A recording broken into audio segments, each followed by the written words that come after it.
Boa noite. Está começando mais um programa do Jô. Hoje, um programa muito especial, diretamente de Brasília, do Palácio do Alvorada, conversando com a presidente da República, Dilma Rousseff. Daqui a pouco a gente volta. Presidente, sabe que eu comecei a ter uma reputação de petista fanático, porque eu saí em sua defesa no programa Meninas do Jô, quando começou aquela onda absurda e louca de fora Dilma, fora Dilma. Devo dizer que você estava em boa companhia, porque também houve fora Lula, fora Fernando Henrique e fora, de uma maneira geral, porque a pessoa não acredita muito que na democracia, quando a pessoa é eleita, tem que se respeitar o voto. Então, eu saí em sua defesa, não que você precisasse, mas é que eu fiquei, tem certas coisas que eu fico indignado. Mas o que é? As pessoas pensam o quê? Que muda de clube, assim, de repente? Não pode, entendeu?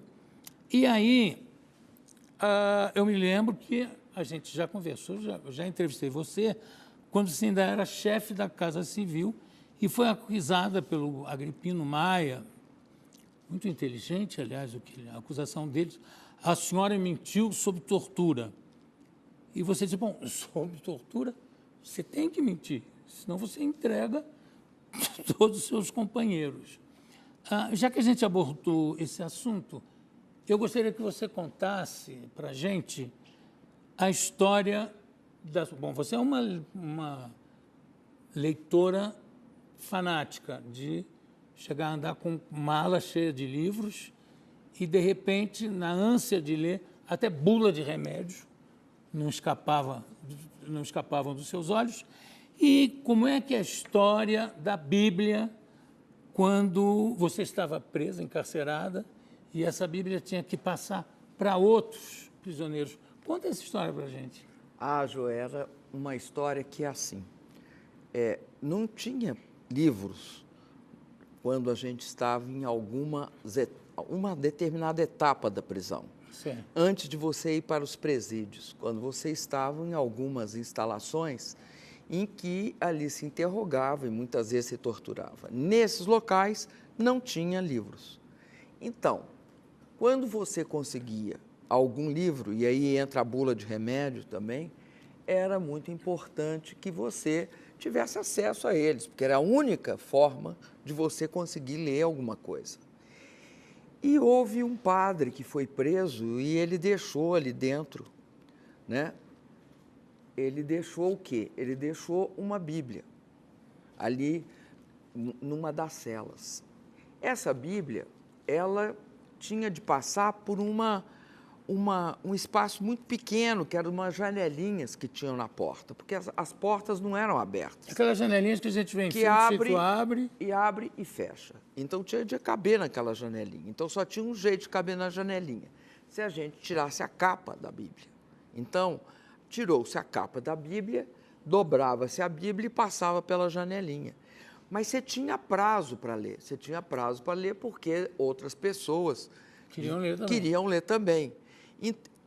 Ou então dava a volta e depois voltava para você, entendeu? Você tinha um rodízio, que aí voltava para você e você aguardava. A Bíblia é algo fantástico, ela é uma leitura que ela envolve de todas as maneiras, além de ser uma expressão religiosa, né, da religião da qual a maioria do Brasil compartilha. Mas, além disso, ela tem uma alta qualidade literária e tem também histórica. Então, é uma leitura que eu quero te dizer o seguinte, para mim foi muito importante, principalmente porque ela trabalha com metáforas, né? E é muito difícil, a metáfora é a imagem. Né? O que é isso? O que é a metáfora? Nada mais do que você transformar em imagem alguma coisa. E não tem jeito melhor de você entender e compreender do que a imagem. Agora, como é que foi a história que você conseguiu passar, enrolando essa Bíblia, ou dobrando, pela tal janelinha? Você teve que convencer um carcereiro que era polícia do sei, Exército, que você quer que é. alto, louro, bonito, que eram chamados, eu me lembro, Sim. de Catarina, porque era tudo de Santa Catarina. Todos catarinas. Todos catarinas. Eram altos, louros, geralmente de olhos azuis, porque tinham um padrão, né, muito maior. Isso era na polícia. Típico brasileiro, né? Aquele padrão Típico. Brasileiro. É. Típico do Brasil do Sul, né? É. Vamos E aí, dizer. ele viu você Não, desenhando? é Como que porque foi? tinha lápis de cera, tá? Como é que aquele lápis de cera apareceu ali naquela cela? Havia muita controvérsia da onde ele tinha surgido. Mas, enfim, ele estava ali e tinha um papel também, tinha papel. E eu fazia totens, desenhava totens, aqueles totens de índio americano, Sim. que aparecem em filme de índio americano, várias caras diferentes, todas coloridas.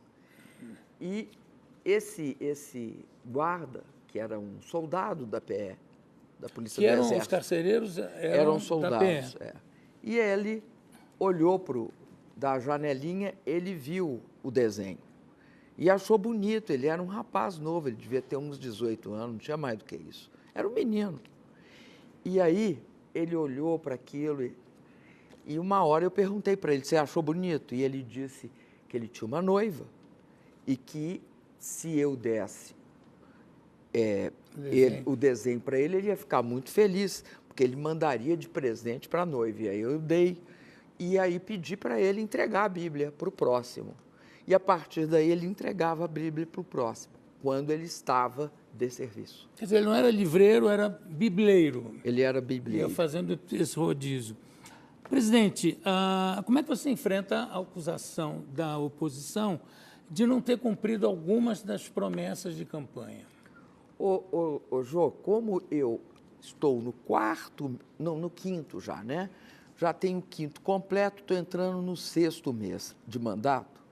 É muito difícil dizer que eu não cumpri minhas promessas de campanha. Eu tenho um mandato para cumpri-las.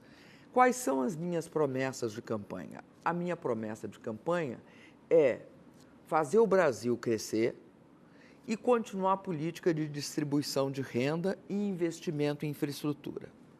Veja bem, Jô, nós precisamos de fazer ajustes fiscais. Por que nós precisamos de fazer ajustes fiscais? O mundo está no 7º ano da crise. E se você olhar, nem os Estados Unidos, nem a Europa, muito menos a China, saíram da crise. A China, inclusive, entrou nos últimos 2 anos. O que nós fizemos diante da crise que começou lá em 2008? Nós utilizamos tudo o que podíamos. E o que nós utilizamos? Nós utilizamos o orçamento da União. O orçamento da União bancou redução de imposto. Abrimos mão de imposto para impedir que o desemprego e a redução de salários começasse lá atrás, em 2009, 2010, 11, 12, 13 e 14. Depois, nós ampliamos o crédito. E aí, nós financiamos bens de capital com juros baixos. Financiamos também o consumo das pessoas. Financiamos segmentos econômicos, investimentos em infraestrutura. Tudo com juros mais baixos e tudo às custas do Tesouro. Além disso, se você for ver as desonerações, não só desoneramos bens de capital, mas desoneramos a cesta básica. A cesta básica hoje no Brasil está inteiramente desonerada, ou seja, ninguém paga imposto por precisar de consumir os produtos essenciais para a sua sobrevivência. Além disso, nós tivemos uma série de políticas para beneficiar e assegurar que o país continuasse crescendo. Bom, nós esgotamos tudo o que podíamos. A crise durou mais do que a gente esperava. Além disso, Jô, no Brasil, nós passamos pela pior seca dos últimos tempos. No Nordeste, ela não é tão estranha. Ou seja, o Nordeste geralmente teve, no passado, secas terríveis. Esta é uma das maiores. Mas, aonde não havia seca antes e que teve uma seca nos últimos 2 anos e meio, 3 anos, bastante forte. No Sudeste. No Sudeste, você vê São Paulo e em toda aquela região onde está a chamada caixa d'água do país, que são os grandes reservatórios que acumulam água, e quando acumulam água, a gente tem água e a água não paga. A água é grátis. Então, o preço da energia é mais barato. Quando não tem água, você paga, porque você tem de pagar o gás, ou o carvão, ou o óleo diesel, enfim, tudo combustível que você queimar. Então, o que acontece? Acontece que a seca produz 2 coisas ruins. Primeiro, aumenta o preço dos alimentos, tá? Porque não tem seca. Isso a gente vai falar mais tarde sobre isso. E aumenta também a tarifa de energia. Então, não é uma questão que se pode prometer ou não, porque ninguém controla a seca. Eu não controlo a seca. O que eu posso fazer é reagir à seca, e nós reagimos à seca. Infelizmente, você vai ter um pico de inflação. Você tem um pico de preços determinados pela inflação e também, aliás, pela inflação, pela seca, tanto de alimentos como de energia. E também o dólar, né? Você tem uma correção do dólar internacionalmente já desde da metade do ano passado para cá. A primeira coisa, você, quando acorda, a primeira coisa que você pergunta é como é que está o preço do dólar? Não, porque é impressionante como o preço do dólar influi na economia do mundo inteiro. Influi. O preço do dólar tem 2 aspectos. Um muito negativo, que é esse. Logo que você tem um ajuste, ou seja, você passa a ter mais reais para comprar um dólar, o primeiro efeito disso é aumentar os preços internos. O segundo efeito é complicar a vida de quem viaja para o exterior. Agora, tem um efeito positivo, torna os produtos exportados brasileiros mais baratos. Então, no curto prazo é ruim, no médio prazo, a situação quando o dólar faz esse movimento, que esse movimento é um movimento de ajuste, é algo que está acontecendo em todas as economias do mundo. Então, você vai ter daqui a pouco uma consequência positiva disso. Mas eu estava te dizendo, nós estamos enfrentando uma situação que ela é momentânea. O Brasil tem uma estrutura forte. Nós estamos enfrentando uma dificuldade momentânea. Nós vamos superar essa dificuldade. Aliás, essa semana agora, Jô, você lembra, na terça-feira eu lancei um programa bastante ambicioso de investimento em infraestrutura também para ajudar o país a retomar o rumo do crescimento. Investir em rodovia, em ferrovia, o Brasil precisa de ter ferrovia. Não, acho que é um pecado nunca ter havido um investimento grande em ferrovias. No tempo de Dom Pedro II, houve um projeto, se não me engano, Barão de Mauá também, de atravessar o país com ferrovias, e um conselheiro falou para o imperador, não, é muito caro, porque tem que ter trilho para ir e trilho para voltar.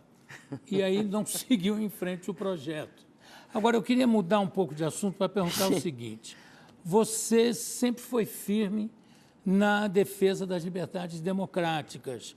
Como é que é? É difícil manter essa posição diante da pressão dos radicais? E vou emendar com outra pergunta. Você se acha pavio curto? Eu posso te falar uma coisa, Jô. Eu acho que diante de radicais, o melhor remédio é a democracia. O direito à livre manifestação, o direito de expressão.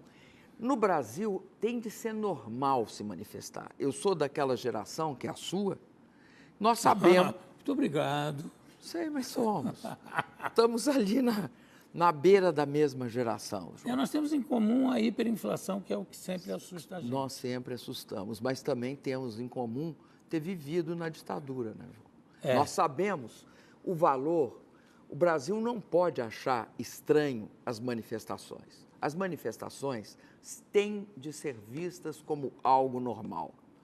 Eu sempre defenderei, Jô, o direito e a liberdade de expressão de quem quer que seja. Sabe por quê, Jô?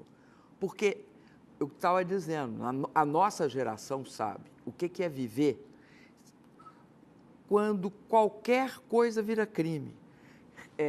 Um estudante questionar a forma pela qual é organizado as matérias do seu curso, dava cadeia. Um operário querer ganhar um pouco mais, dava cadeia. Nós sabemos que o mundo não precisa ser desse jeito, não deve ser desse jeito e nós não podemos deixar que ele seja assim. Agora, pavio curto. É assim, eu sempre acho que tem um pouco de comentário seguinte, diziam assim, ela é muito dura, ela é muito exigente e ela tem pavio curto. Eu quero te dizer o seguinte, eu tenho imensa capacidade de resistir. Aprendi isso ao longo da vida, né? Me prenderam, eu aprendi.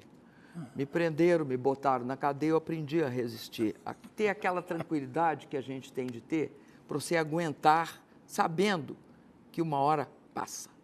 Mas olha, precisa ter agora, Jô, uma resistência. Eu acho que eu sempre digo isso, eu sou uma mulher dura no meio de homens meigos. Os homens são meigos e as mulheres são duras. Eu acho que eu sou dura porque eu não posso ser uma presidente mole. Você acha que eu sempre digo isso, mas todo mundo me diz que não. Eu acho que há uma certa dose de machismo em algumas afirmações que eu vejo, e essa é uma, né, de ser pavio curto. Isso eu acho que surpreende mais numa mulher do que num presidente homem. Você não acha que há uma... Estou dizendo que tudo seja uma coisa de machismo. Não. Mas, enfim... Também não. Outra coisa, como é que você responde às pessoas que dizem que no tempo do Mantega você comandava a economia e agora quem comanda é o Levi? Eu tenho uma resposta para isso, mas eu prefiro que você dê a sua. A minha é a seguinte, Jô. Eu acho que aí há uma visão absolutamente incorreta, tanto a respeito do Mantega como do Levi. Ambos são ministros da Fazenda. Ambos comandam a economia, porque a ideia de ter um ministro da Fazenda é que um presidente não pode, ao mesmo tempo, comandar a educação, a cultura, o desenvolvimento econômico, a Fazenda, o planejamento. Então, quem comanda essas áreas são os ministros. É inviável comandar. Um presidente, ele pode orientar. E ele deve orientar, mas quem toca o dia a dia e quem resolve os problemas imediatos, quem procura soluções, muitas vezes, inclusive, pode chegar e falar presidente, o que você acha? Você acha assim, você acha assado? Como é que você quer que seja a condução? Isso é normal. Agora, é impossível, não conhecer como é que funciona um governo, estrutura, achar que é assim que se Agora, dão não as irritou, coisas. A mim me irritou demais o negócio da Economist, querendo, aliás, um sentimento um pouco colonialista, sugerindo, não, quase que dizendo que a saída era você demitir o Mantega, quer dizer, querendo interferir na política econômica de outro país. Isso não deixou você irritada, não? Fala a verdade, não vai dizer que não ficou. Eu sei o que é a, vamos dizer, a política editorial da The Economist. Então, eu não esperava, ou seja, eu não espero além do que a Economist pode dar. Eu gosto, até leio a The Economist, bastante. Acho que ela tem informações úteis. Agora, não concordo com as opiniões todas da The Economist. Por exemplo, a The Economist tem uma visão, eu acho, um tanto ou quanto distorcida, não só do Brasil, mas acho que tem da Europa.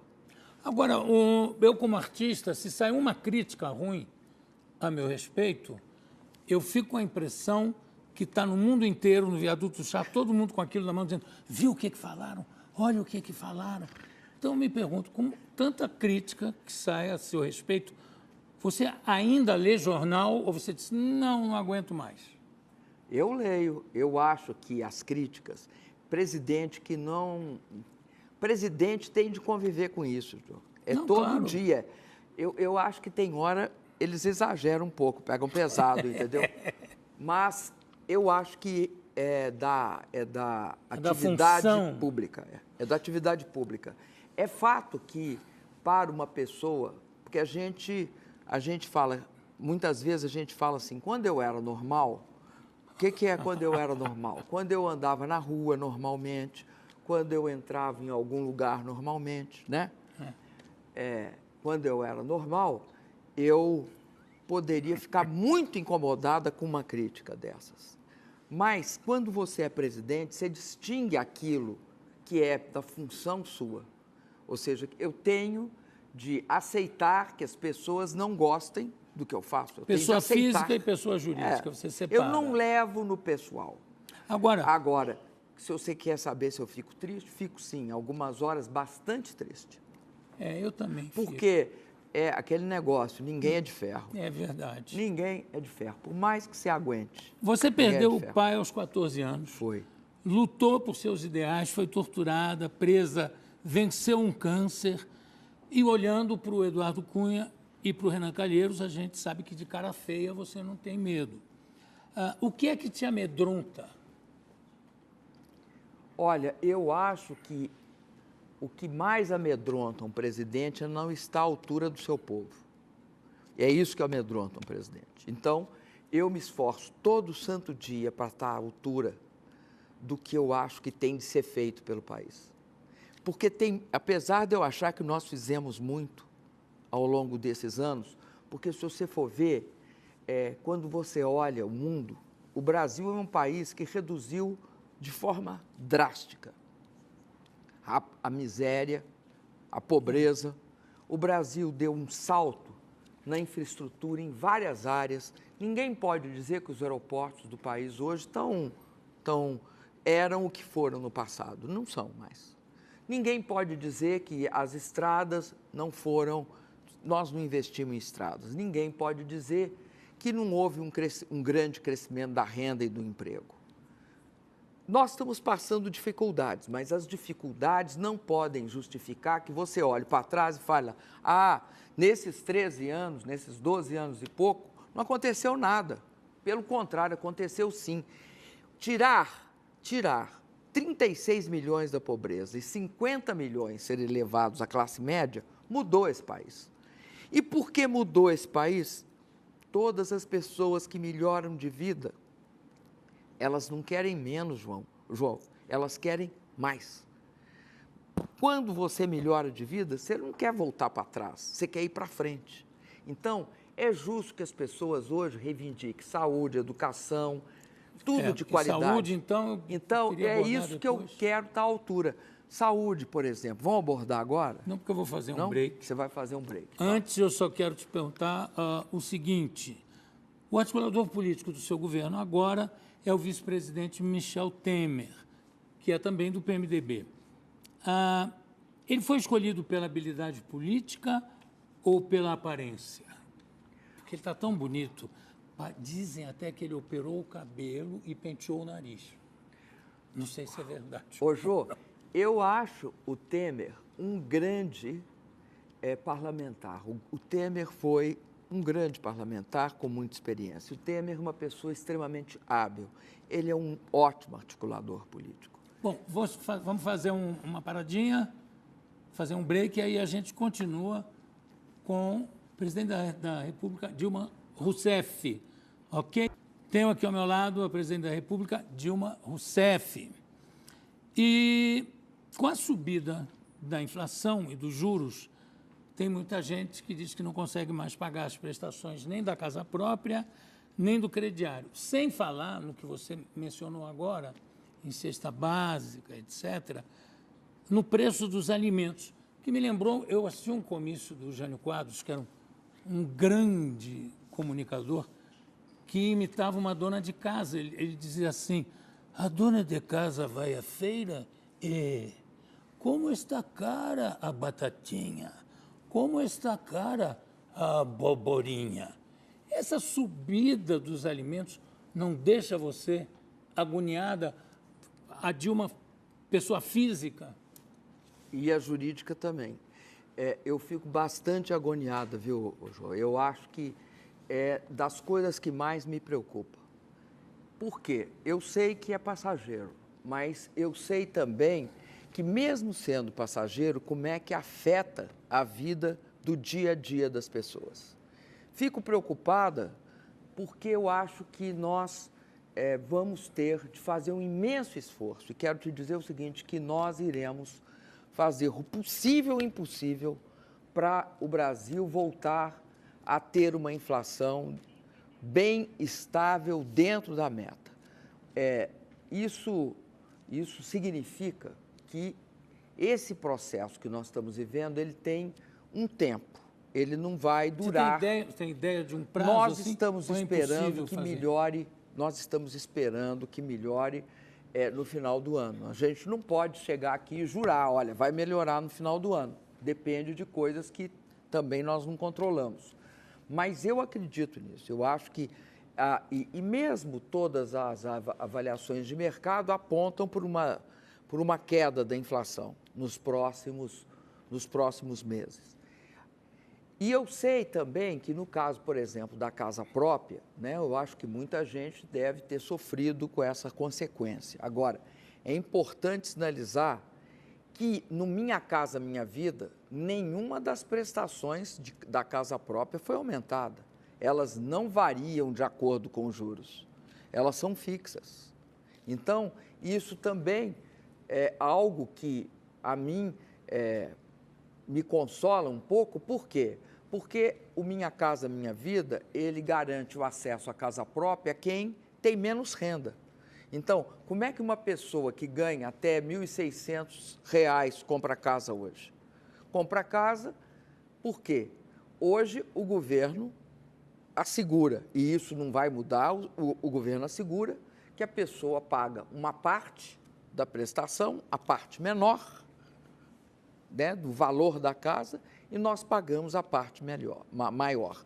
Nós pagamos em torno de 90%. As pessoas pagam em torno de 10%.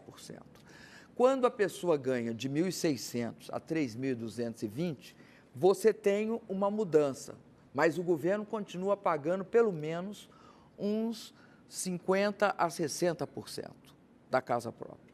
E depois, quando ela ganha de 3.220 até 5.000, né, nós pagamos seguro, nós facilitamos a garantia, e isso significa que aqui hoje no Brasil, nós, com o programa Minha Casa Minha Vida, construímos 3.750.000 moradias. Destas, 2.200.000 estão entregues.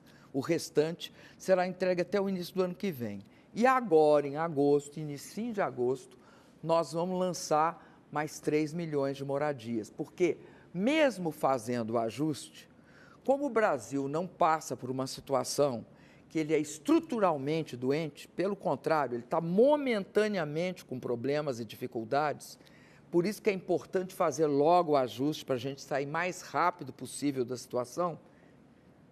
Então, o que acontece? Acontece que nós temos de, simultaneamente ao ajuste, fazer investimento em infraestrutura e manter os programas sociais, para não voltar para trás, para não voltar para aquela época que as pessoas não tinham casa, não tinham médico, não tinham acesso às coisas básicas. Eu acho que tem muito que mudar.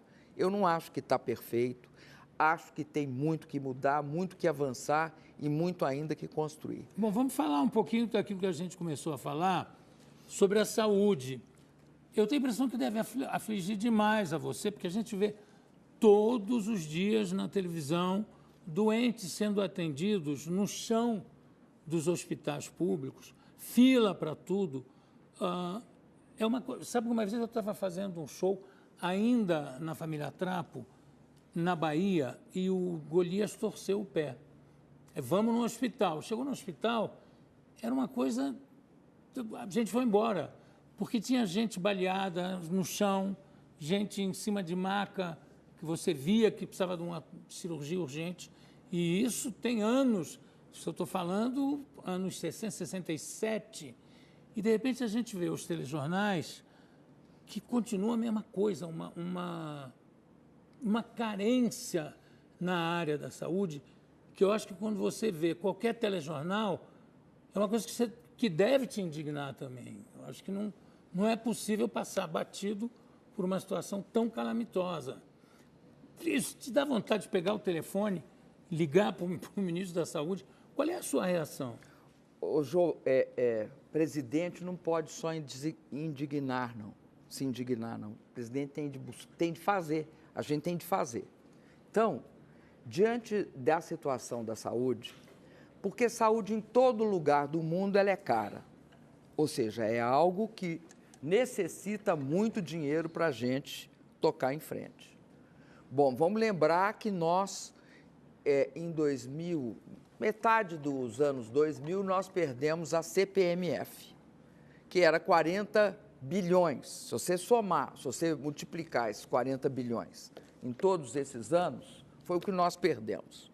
Ou seja, nós perdemos, na época do governo do presidente Lula, a votação no Congresso que garantia 40 bilhões para a saúde.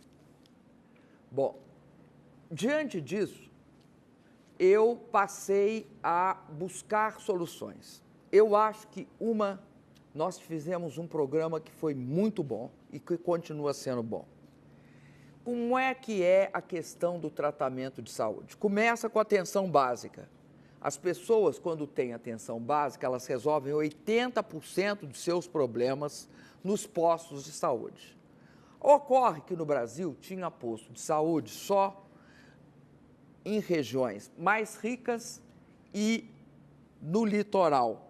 Não, e no interior assim, tinha umas que eram não tinha, pavor. Não tinha médico. Nós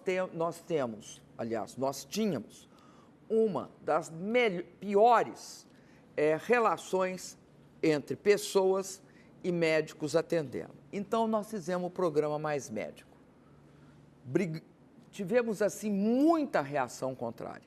Mas, hoje, né, você tem médico em toda a Amazônia, você tem médico em todas as regiões periféricas das grandes cidades, você tem médico no interior de tudo quanto é cidade. Pelo menos um médico, que nem o médico tinha.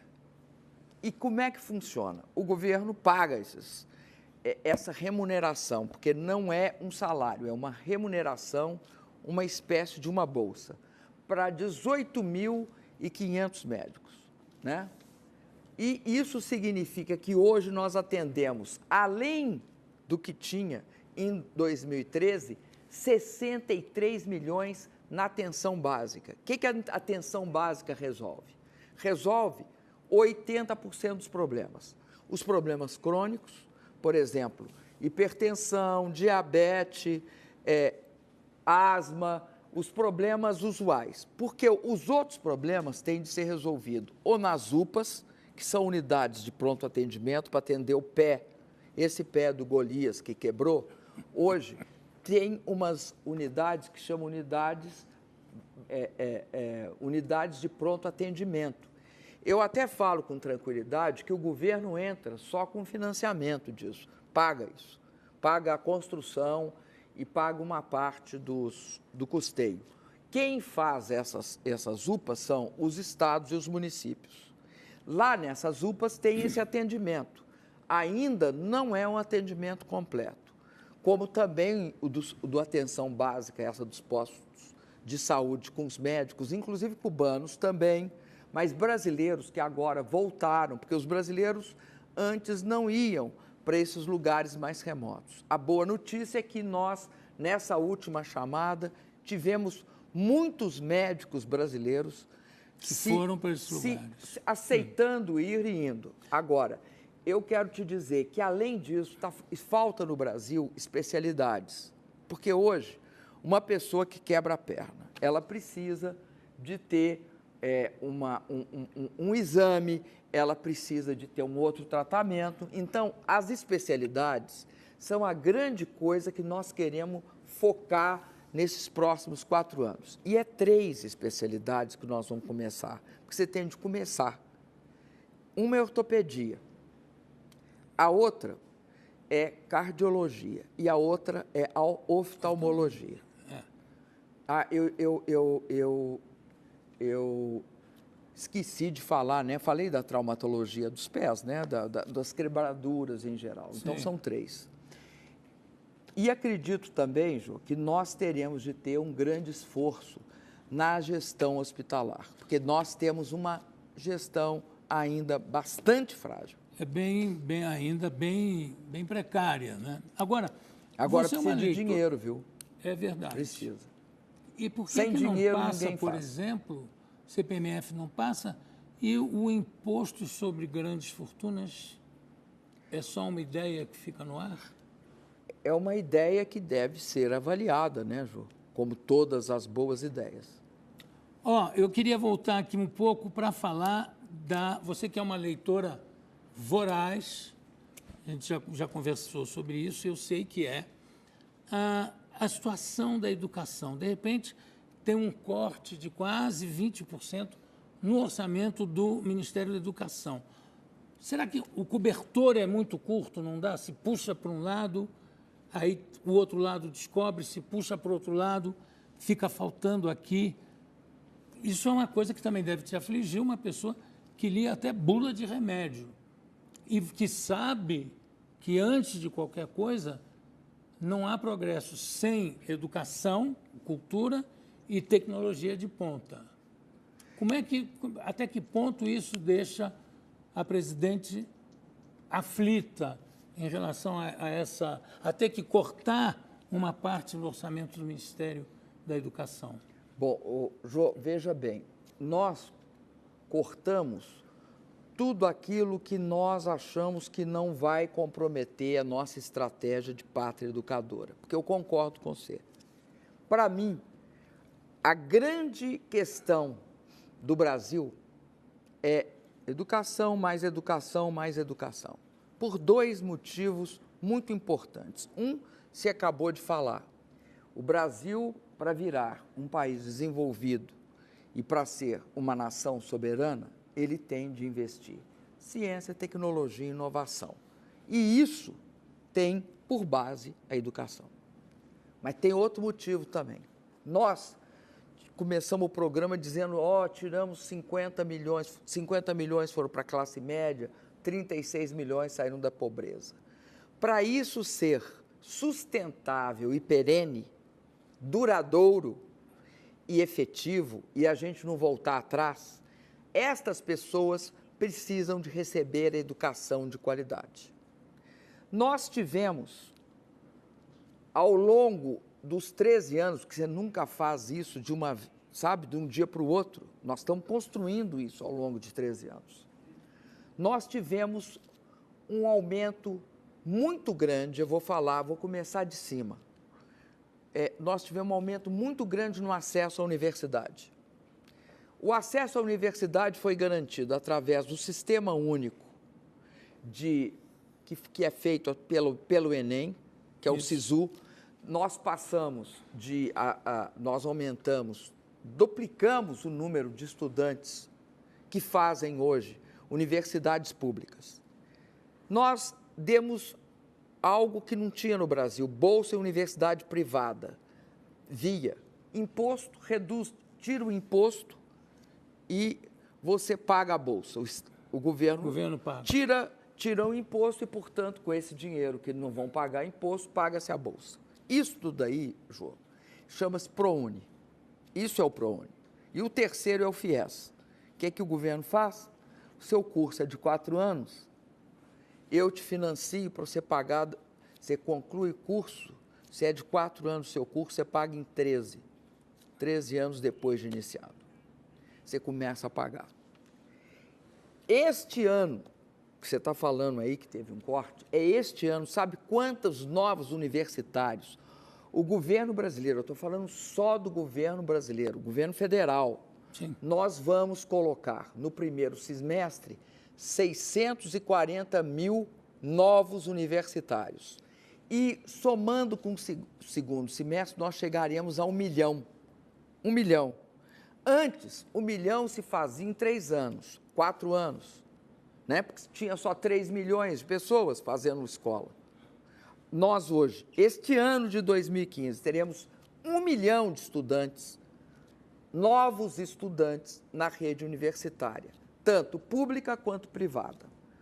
Além disso, no início desse governo, nós olhamos, estou descendo, e vimos o seguinte: um país sem ensino técnico, profissionalizante, não consegue inovar. Você precisa não só de cientista, né, de pesquisador, você precisa de técnico de nível médio, e técnico de nível médio tem de ser uma profissão valorizada, Jô.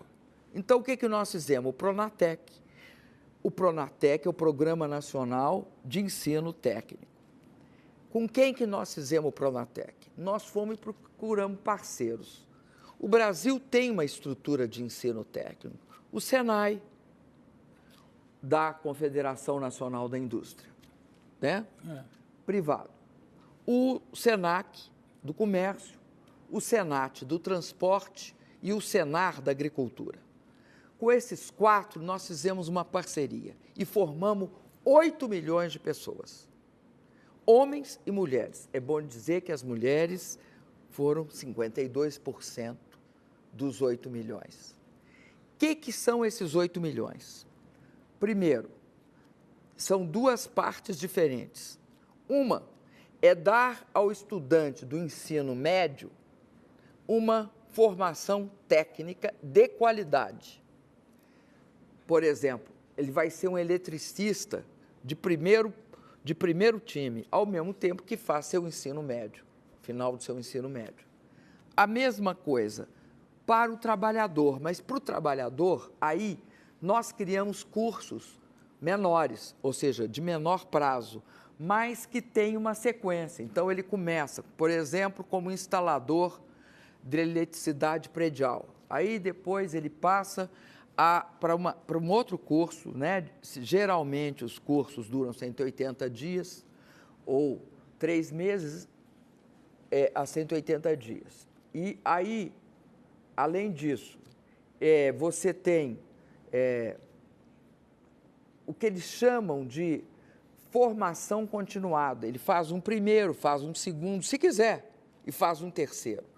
Você tem também nesses cursos empreendedores, microempreendedores individuais, porque nós formalizamos esse pessoal que tem o micronegócio, o microempreendedor individual, que pode ser a mulher que tem um cabeleireiro, a mulher que faz uma unha, o pipoqueiro, o outro que faz um serviço. Por que é importante ele formalizar? Primeiro, ele tem acesso ao microcrédito. Ele pode tirar, vamos supor, R$12 mil e abrir um negocinho. Nós damos assistência para ele, ensinamos como é que ele faz as contas dele e acompanhamos isso.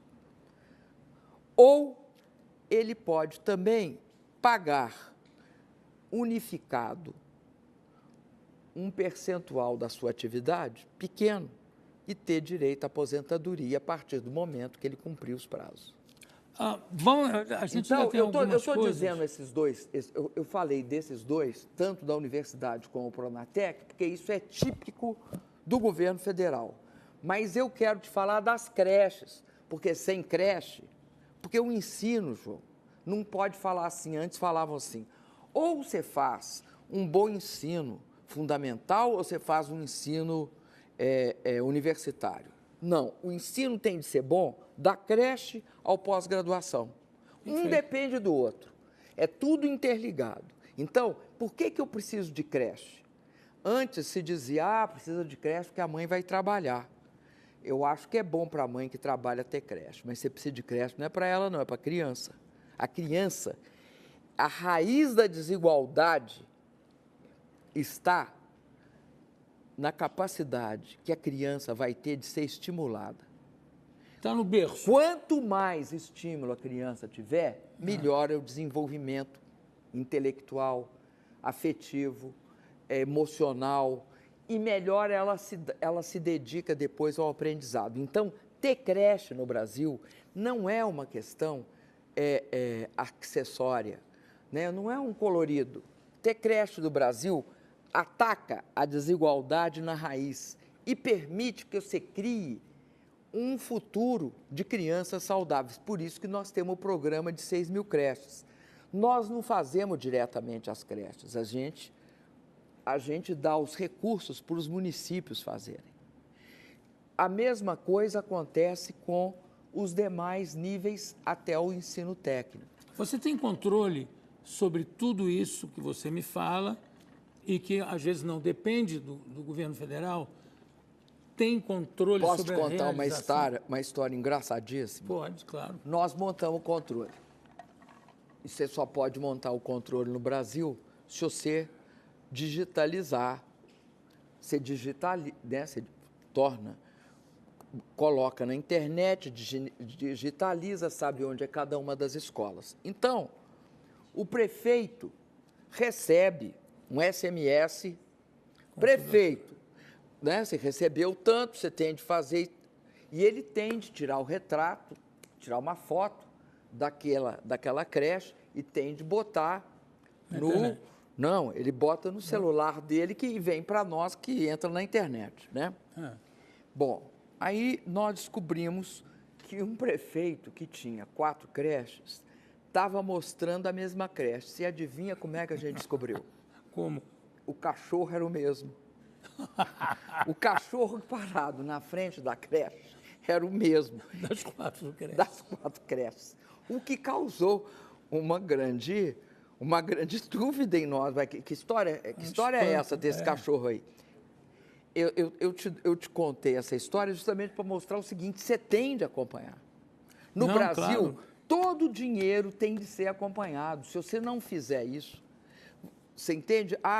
Você está ou desperdiçando o dinheiro ou destinando ele desnecessariamente naquele momento. Você sabe que quando o Café Filho foi eleito presidente, ele é de Natal, e tinha uma coisa no Porto de Natal, que era uma pedra imensa, e que pediram a ele que mandasse dinamitar e tirar aquilo. Ele falou, pode deixar, e deu ordens, voltou para a capital, perguntou, e aí a pedra? Aí mostraram até fotografias para ele. Está vendo, presidente? Não tem mais a pedra. Foi seguida a sua instrução, não tem mais a pedra. Tá, muito obrigado. Quando ele deixou de ser presidente, ele foi a Natal, continuava lá a pedra. Quer dizer... E a pedra era a mesma? Era a mesma. Era a mesma. É igual a minha história. Vamos falar de um assunto, o cachorro era o mesmo. Presidente, que a gente não falou ainda, mas é fundamental que a gente fale. Em 2012, você mudou o comando da Petrobras. É que você já pressentia que havia algo de podre no reino do petróleo? Olha, Júlio, quero te dizer o seguinte. Eu não eram pessoas da minha confiança. Quando você sobe ao governo, você coloca as pessoas da sua confiança. Bom, a Petrobras não é um barquinho que você vira rapidamente, né? Então, passou um ano e eu troquei a diretoria toda e coloquei uma diretoria da minha confiança. Foi isso que eu fiz. Agora, o pré-sal, eu cheguei a lamber uma pedra do pré-sal. Eu te mostrei ela. Ficou de me mandar uma e não mandou. Vou mandar. E prometi, agora eu vou mandar. Tem cheiro, não, porque agora prometeu no ar. Tem cheiro de querosene, né? E eu lambi e senti que tinha gosto de sal. Mas eu acho que foi a minha imaginação. A pedra está aí não, né? Deve estar lá Não, a pedra está no Planalto. É uma pedrona. Uma pedra. Tem gente que não sabe que o pré-sal já está funcionando com mais de 500 mil barris dia. Bem mais. O pré-sal... Já me perguntaram quando é que vai funcionar o pré-sal. Quando funcionar, o preço do petróleo vai estar tão baixo que não vai mais compensar. Eu queria que você explicasse um pouco sobre isso, porque isso é uma falta de informação em vários níveis, que as pessoas acham, isso aí não vai dar em nada, o pré-sal não vai dar em nada. Não tem ideia de que já está produzindo. Olha, Jô, para você ter uma ideia dessa questão, não só está produzindo, como a Petrobras ganhou o Oscar na área de... Este ano, a Petrobras ganhou o Oscar na área de óleo e gás. Mas não foi o Severo que foi receber, foi? Não, querido. Pelo foi amor de Deus. O Severo há muito tempo não está na Petrobras. Mas Foi aí? o presidente, o Bendini. Este prêmio ele é dado por capacidade de inovação e produção. Por que é inovação? Porque a Petrobras, para tirar o pré-sal, ela tira o pré-sal em torno de 5 a 7 mil metros abaixo da lâmina d'água, né? Então, aqui está a lâmina d'água, está o mar, a 7 quilômetros, ou melhor, mais de 7 quilômetros, a 7 mil metros, está o petróleo. Bom, diziam o seguinte, primeiro que a Petrobras não ia achar o petróleo ali. Segundo, que se ela achasse, ela não ia tirar. E terceiro, se ela tirasse, ele era de má qualidade.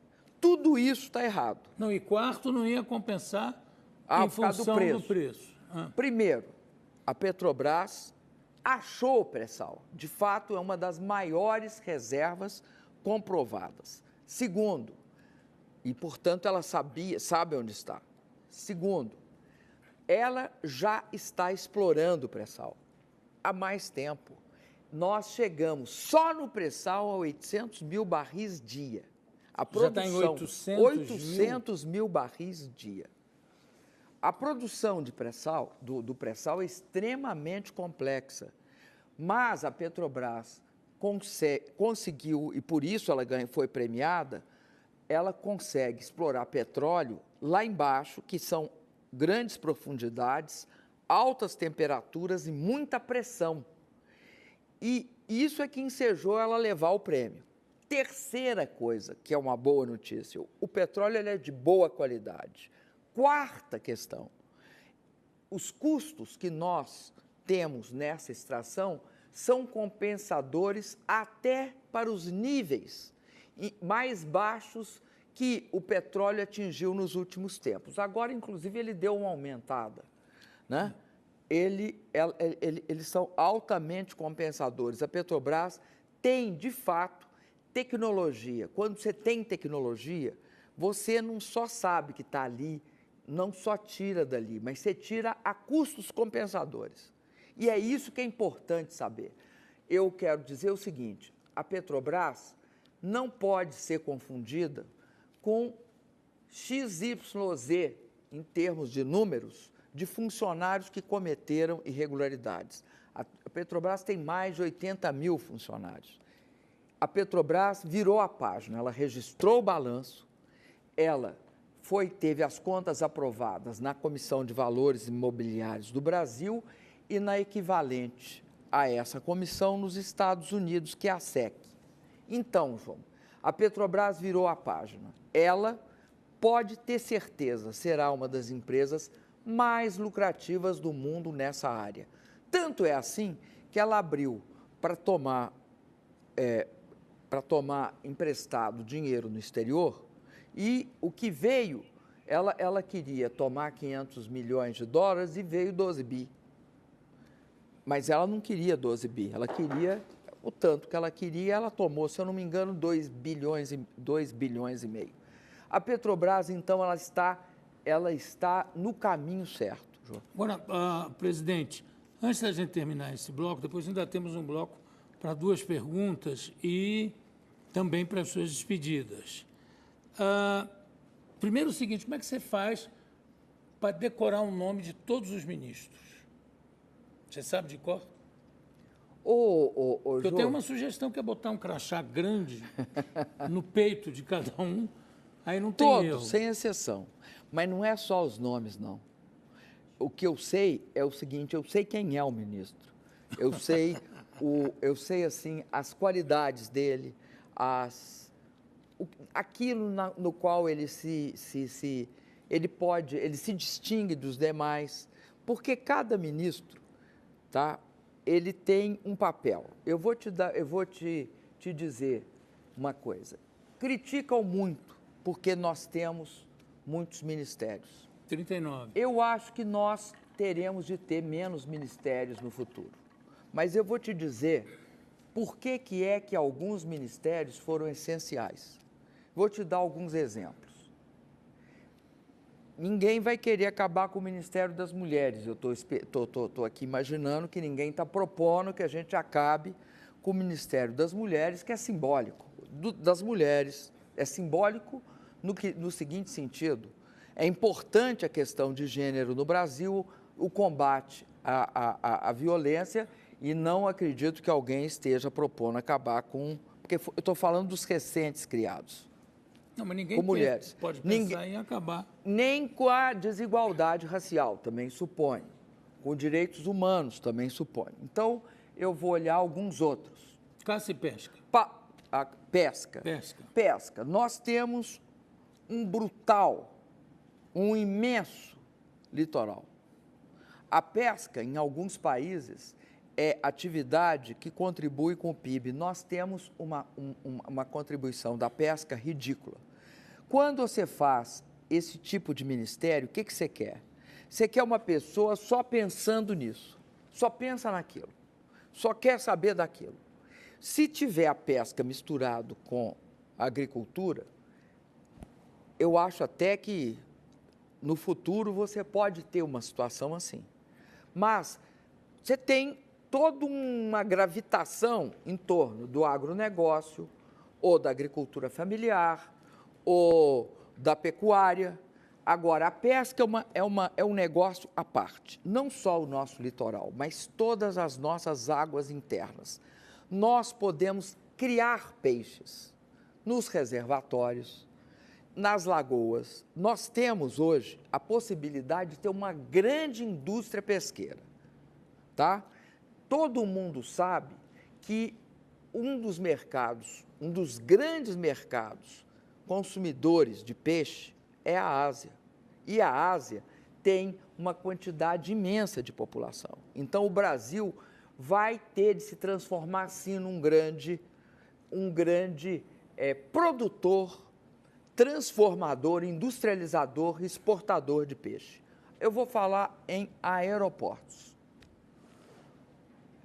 Eu arrancava todos os fios de cabelo da cabeça cada vez que aparecia que as pessoas ficavam não sei quanto tempo para tirar sua mala, o aeroporto estava com as suas instalações inadequadas. O Santos Dumont está sem ar. O ar-condicionado do Santos Dumont até hoje... Muito obrigado por você ter me dito. É um ventilador, deve botar uma pedra de gelo perto. E aí sopra. É uma coisa pavorosa. Obrigado pela crítica. Podem criticar que a gente toma providência. Porque você veja só. Agora, também não vale aquela, né? Do dia da inauguração lá de Congonhas, né? Nós inauguramos um baita aeroporto em Congonhas, aí viram uma goteira, uma única goteira. Falaram, está comprometido esse aeroporto, tem uma goteira ali na esquina. Não é isso aí não vale. O Santos Dumont você né? pode... Brasília, Minas Gerais, o aeroporto de Confins, agora, né? Nós concedemos, eles são grandes operadores internacionais junto com a Infraero. Para quê? Porque a Infraero também vai aprender e vai levar isso para todos os demais aeroportos. Na Copa, não houve nenhum atraso, o que era dificílimo. Não, venceu aquele bordão. Imagina na Copa, imagina como vai ser na Copa. Pois é, agora... imagina na Copa e, olha, nós até podemos ter perdido de 7-1 lá dentro do campo, mas nós ganhamos a Copa fora do campo. Mas Santos Dumont, vê se você dá um jeito, porque... Eu vou dar, eu vou tirar a pedra de gelo. Bom, nós vamos terminar Não, eu vou tirar a pedra de gelo e botar ar-condicionado. Botar o ar-condicionado. É interessante, faz um barulho... Acho que é para convencer a gente que aquilo está gelando, mas não está. Eu vou fazer um intervalo para a gente ir para as despedidas e para o nosso último bloco, aqui ao lado da presidente Dilma Rousseff. Vamos lá, Willem. Tenho aqui ao meu lado a presidente da República do Brasil, Dilma Rousseff. Primeiro eu quero perguntar, estamos já no último bloco, mas eu tenho duas perguntas para fazer. Primeiro é o seguinte, você não pode mais ser reeleita, não há mais uma preocupação com reeleição, que é uma coisa que ocupou o Barack Obama durante o primeiro mandato. A gente sabe que no primeiro mandato, quando chega num certo momento, se o presidente é candidato, tem que se dedicar à campanha, porque senão não consegue se reeleger. Agora não, você não tem essa preocupação. Não dá para você tomar medidas mais drásticas, dando vazão ao seu temperamento de realizadora, sabe? Dizer, não, eu quero porque quero. Não pode fazer isso, ou eu estou sendo absolutamente ingênuo, como alguém que já foi candidato à presidência, perguntou, escuta, dá para eu demitir senador? Eu posso mandar deputado embora? Mas, realmente, sem essa preocupação, não tem como você agir com mais força em certos assuntos? Olha, Jô, eu acho que agir com mais força, eu tenho agido em alguns casos, até porque falaram que eu tenho pavio curto, porque, por exemplo, nós estávamos falando há pouco em ministérios específicos. Eu tenho orgulho, por exemplo, de ter aprovado a Lei dos Portos. Havia muito interesse em que a gente não aprovasse a Lei dos Portos. Ela foi aprovada. Acho que o Marco Civil da Internet. O Marco Civil da Internet deu um trabalhão para aprovar. E várias outras questões. Eu acredito que daqui para frente, não é só porque eu não tenho reeleição, mas é sobretudo porque a experiência, você vai aprendendo com a experiência também, né? Você aprende. Se tem um lugar que você aprende, eu vou fazer uma imagem, eu aprendi muito em 2 lugares, sendo mãe, porque a criança te ensina, ser mãe é assim, você pensa que é de um jeito, você lê, tá? Você segue tudo quanto é padrão, mas não é nada daquilo que está escrito. É uma outra coisa, você aprende. Então, você vira uma mãe assim, experiente, bota a fralda, faz assim, entendeu? Uma mãe que não é experiente, só falta pedir desculpa para a criança para botar a fralda, você não sabe fazer. Então, eu estou fazendo essa analogia, dizendo o seguinte, também na presidência, hoje, eu aprendi com quem? Eu aprendi com o que aconteceu, com o povo, com as coisas que dão certo, com aquelas que não deram certo. Sobretudo, eu acho que tem algumas questões que você vai ficando cada vez mais maduro para encaminhar e para resolver. Eu acho, então, que a resposta não é inteiramente sim para a sua pergunta, mas ela é o seguinte, eu acho que daqui para frente, cada vez mais, nós vamos fazendo, né, o governo, né, no sentido do nós, vai fazendo as coisas assim, que são aquelas que são as demandas que nós consideramos, podemos também estar errado também, mas que nós consideramos que são as fundamentais que a população quer. E eu acho que o Brasil hoje é um país que precisa também de alteração em questões comportamentais.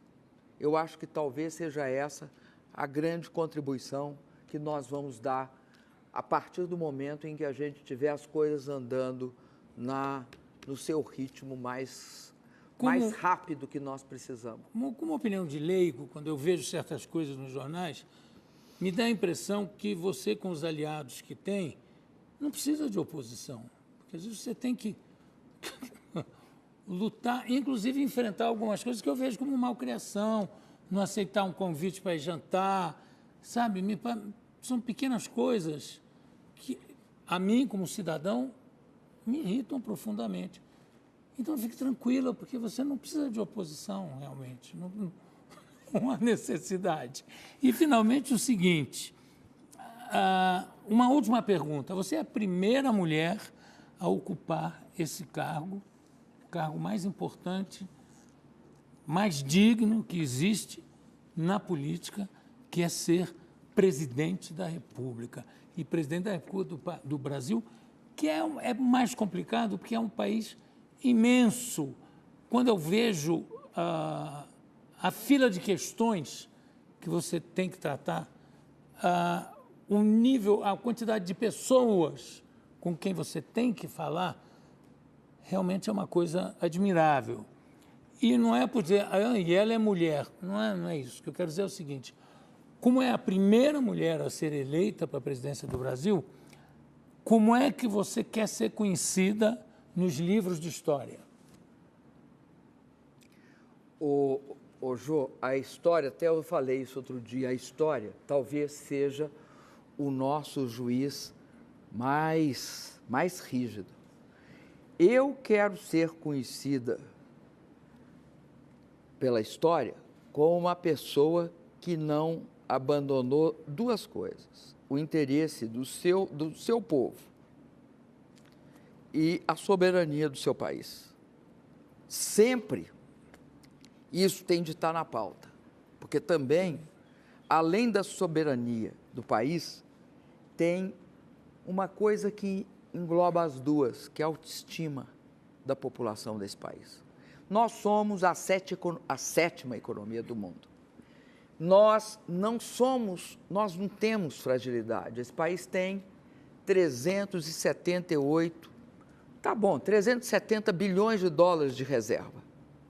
Esse país tem estruturas democráticas sólidas, tem um judiciário, tem o seu Congresso, o seu parlamento e tem o executivo, independentes e tendo de conviver com harmonia. Eu sou a favor da harmonia entre os poderes. Acho que independe do que eu acho ou deixo de achar de quem quer que seja, há um tratamento que diz respeito àquela autoridade, que ela representa um poder que está previsto na Constituição. Além disso, esse país, ele tem uma força imensa. Ele tem uma agricultura ultra competitiva, tanto uma agricultura comercial como uma agricultura familiar. Ele tem um conjunto de empreendedores fortes. Ele tem uma mão de obra, ele tem petróleo, ele tem minério. E ele tem esse povo que é fantástico. Por quê? Porque eu acho que um povo que é formado de negro, de índio e de branco, que é uma mistura, pegou das três etnias o que havia de melhor. Você imaginou se a gente não tivesse a alegria que vem com a população, que veio com a população negra? A alegria, a força, a criatividade. Você já imaginou se a gente não tivesse a contribuição da civilização portuguesa ou das outras, da onde nós viemos? E do índio, que tem essa relação absolutamente surpreendente com a natureza. Então, eu acho que nós temos tudo para ser um país que faz diferenças. A gente faz a diferença na mudança do clima, Jô. Todo mundo quer conversar com o Brasil sobre mudança do clima e fazer um acordo. Por quê? Porque nós fomos o único país que voluntariamente passou uma lei dizendo que até 2020 reduziria 36% da emissão de gás de efeito estufa. Pois bem, nós estamos, isso em relação a 2005, nós estamos em 2015, faltando 5 anos. Nós cumprimos 72% da mais ousada meta de redução do efeito do clima. Por que nós podemos fazer isso? Porque nós somos capazes de ter muita hidrelétrica, eólica, biomassa, porque nós fazemos uma agricultura chamada de baixo carbono, plantamos direto na palha, isso aumenta a nossa produtividade, reduz todos os comprometimentos do meio ambiente, porque nós somos capazes de rotar lavoura, pecuária e floresta, enfim, porque nós acreditamos que é possível crescer, incluir, conservar e proteger. Então, eu falo isso, sabe por quê, Jô? Porque eu acho que no Brasil tem uma coisa que eu não vejo em outros países. Eu acho que nós somos mais críticos conosco do que nós merecemos. Aliás, eu não acho isso. Você fez um comentário comigo sobre isso. E eu acredito que isso é algo que nós temos de saber que acontece conosco. Eu tive recentemente num país que muitos comparam com o Brasil, mas que ele tem metade da sua população abaixo da linha da pobreza. Então, nós temos grandes vantagens hoje e nós temos de saber usá-las. Por quê? Um povo que não tem esperança também não constrói o futuro. Nós precisamos de esperança, nós precisamos da confiança do povo em si mesmo. Muito bem, eu quero agradecer à presidente Dilma Rousseff por essa entrevista. Para mim, um momento histórico nos meus 54 anos de profissão. Agradeço demais o seu tempo, sendo uma pessoa tão ocupada. Eu espero que tenha sido bom para você também, porque hoje é dia dos namorados, afinal de contas, temos que sair daqui os dois muito satisfeitos. Muito satisfeitos. Boa noite, obrigado. Boa noite.